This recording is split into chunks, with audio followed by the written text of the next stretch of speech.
In this Slate Bite, we'll be talking about fulfilling pledges with an imported gift.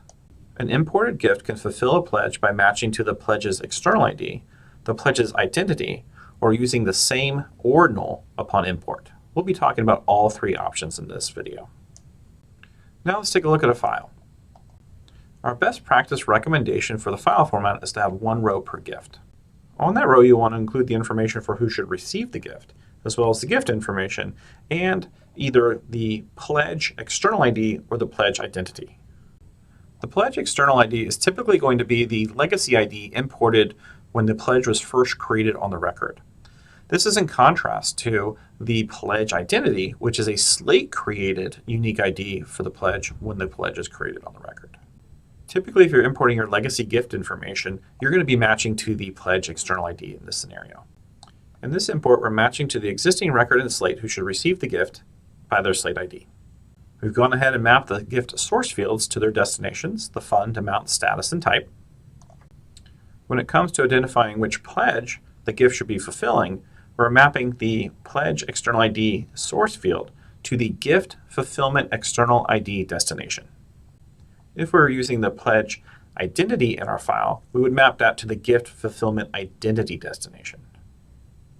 With our prompts mapped and our import processed, let's take a look at our work. As you can see, we have our check for $1,000 linked to the annual fund, the status received, and linked to a pledge. On the pledge view, we can see we have $1,000 received to the pledge. Again, in the import, we're making a link between the gift to the pledge using the pledge's external ID. The gift fulfillment same ordinal destination is used when you are going to be creating the gift and the pledge from the same import, and you want to link them both together. In this file, I've gone ahead and mapped the Slate ID to the record who should receive both the gift and the pledge, as well as gone ahead and mapped the gift destinations. After mapping the gifts, go ahead and map the pledge destinations. So pledge fund, pledge amount, pledge status, pledge type, and pledge date. The main thing to note when you're doing the mappings is the groupings. So in this case, our gift is mapped to group 1, and our pledge is also mapped to group 1.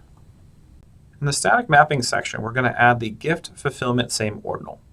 Our group, we're going to make sure matches the groupings of our pledge and our gift in the field mapping section. With our destinations mapped and our import processed, let's take a look at our work. In the gift section, we can see that we have a gift created for $1,000 linked to a pledge. Over in our pledge section, we see that we have a $10,000 pledge that was created. $1,000 has been received towards it, with an unreceived amount of $9,000. Thank you for joining me for this video, and don't forget to smash that like button.